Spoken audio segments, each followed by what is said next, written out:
재기의 발걸음, 엄마의 집에서. 한때 잘나가던 회사원이었던 40대 중반의 박준혁은 지금 삶의 모든 것을 잃고 길을 헤매는 중이었다. 3년 전 이혼 후 살던 집에서 나와 갈 곳을 잃었다. 처음엔 친구 집을 전전하고 아는 선배의 작은 월세방에 잠시 얹혀 살기도 했다. 그렇게 1년을 유목민처럼 떠돌다 결국 마지막 종착지에 다다랐다. 바로 엄마의 집이었다. 혀가, 내 방 그대로 있으니 들어와 살아라. 엄마의 목소리는 언제나처럼 따뜻했지만 준혁에게는 비수처럼 박혔다.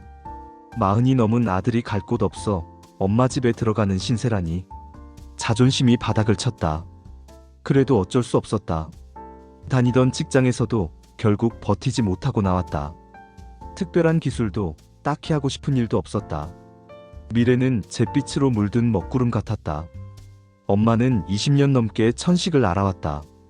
작은 기침에도 숨이 가빠지고 환절기에는 병원을 달고 살았다.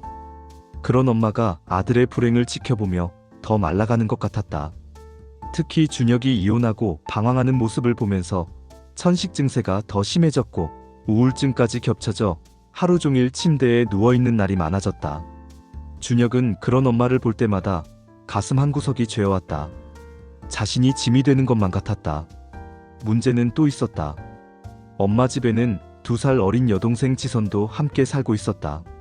지선 역시 결혼도 하지 않았고 하는 일 없이 집에서 지내는 백수였다. 예민하기로는 둘째가라면 서러울 남매는 서로를 건드릴 때마다 폭발했다. 준혁은 이혼으로 인한 상실감과 무기력함에 절어 있었고 지선은 지선대로 미래에 대한 불안감과 현실에 대한 불만으로 가득 차 있었다. 식사 시간은 늘 정적과 눈치 싸움으로 가득했다.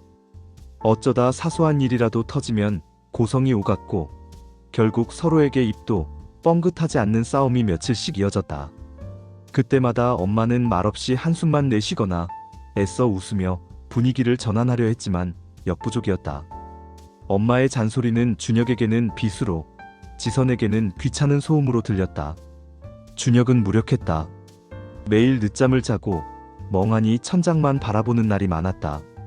가끔 인터넷으로 구인 공고를 뒤적여보기도 했지만 40 중반의 나이에 특별한 경력도 없는 자신을 받아줄 곳은 없어 보였다.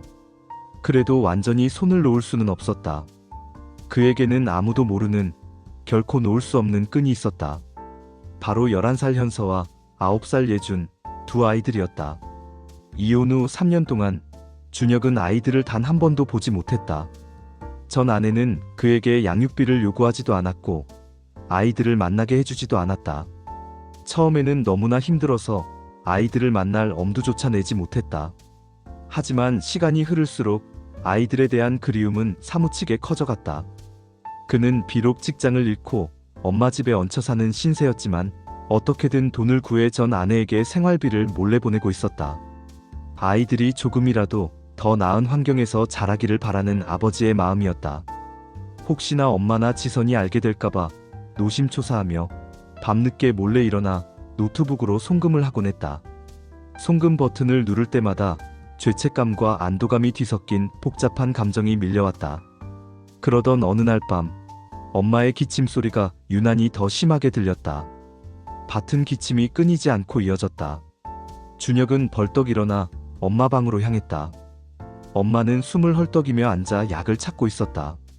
얼굴은 새하얗게 질려 있었고 눈에는 공포가 서려 있었다.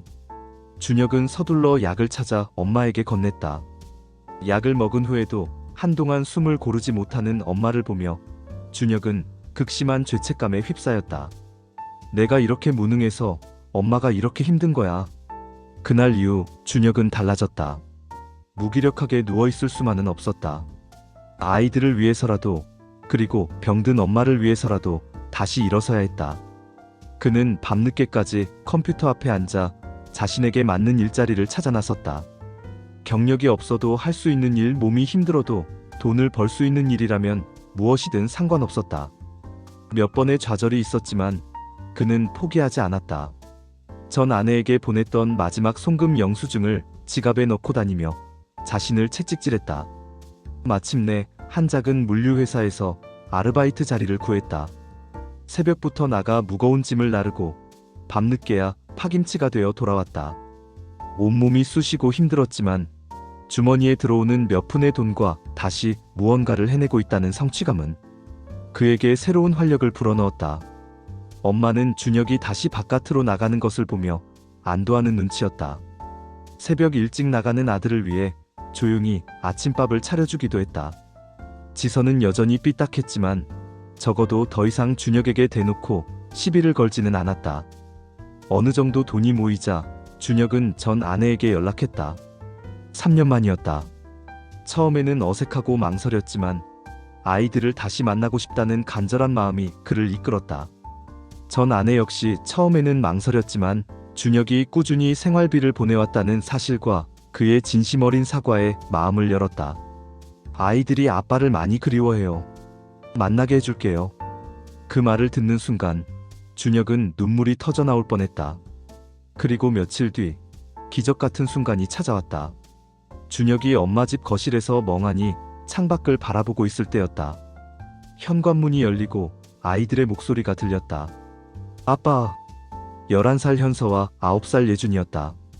3년 만에 만난 아이들은 몰라보게 자라 있었다. 잠시 어색함이 흘렀지만 곧 현서가 먼저 준혁에게 달려와 품에 안겼다. 뒤이어 예준도 작은 몸으로 준혁에게 매달렸다. 따뜻하고 작은 온기. 준혁은 아이들을 꼭 안고 눈을 감았다. 그동안의 모든 고통과 좌절이 눈 녹듯 사라지는 순간이었다. 그때 엄마가 조용히 현관으로 다가섰다. 준혁의 전 아내, 그러니까 자신의 며느리에게 다가가 손을 잡았다. 우리 혁이 다시 합쳐줘서 고맙다. 엄마의 목소리는 떨렸지만 그 어떤 잔소리보다 진심이 담겨 있었다. 엄마의 얼굴에는 오랜만에 환한 미소가 번졌다. 그날 이후 엄마의 천식 증세는 확연히 나아졌다. 기침 소리가 줄었고 잠을 깊이 자기 시작했으며 우울증으로 침체되어 있던 삶의 활기가 돌기 시작했다.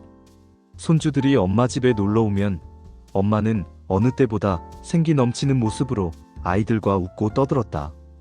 지선 역시 처음에는 어색해했지만 이내 조카들과 놀아주거나 함께 간식을 만드는 등 조금씩 마음을 열어갔다. 밤늦게 아이들과 전 아내는 집으로 돌아가고 엄마와 지선도 잠자리에 들었다. 준혁은 홀로 거실 소파에 앉아 가족 사진을 물끄러미 바라봤다. 환하게 웃고 있는 엄마와 아이들, 그리고 예전처럼 편안해 보이는 자신의 모습.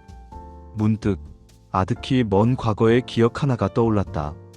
초등학교 6학년 새로운 학기가 시작되고 자리 배정을 받던 날이었다. 선생님의 목소리가 들렸다. 박준혁, 내 짝꿍은 김유진이야. 옆자리에 앉은 곱슬머리 여자아이.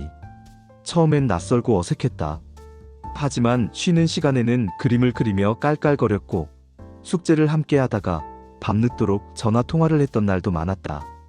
그렇게 짝꿍으로 시작된 인연은 중학교, 고등학교, 대학교를 거쳐 12년이라는 긴 시간 동안 계속되었다.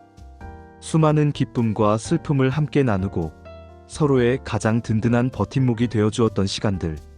한때는 그 깊은 인연이 산산조각 날 뻔했지만 결국 가장 힘들었던 순간에도 자신을 일으켜 세운 것은 그 인연 때문이었음을 준혁은 이제야 비로소 완전하게 이해했다. 모든 것이 끝났다고 생각했던 절망의 시간. 그러나 어쩌면 그 오랜 인연의 끈은 단 한순간도 그들을 놓지 않았던 건 아닐까. 준혁은 조용히 미소 지었다. 앞으로 어떤 어려움이 닥쳐도 이제는 혼자가 아니었다. 사랑하는 가족이 곁에 있었고 다시 찾은 인연이 그와 함께할 것이었다. 그는 거실에 불을 끄고 새로운 내일을 향해 한 발을 내디뎠다.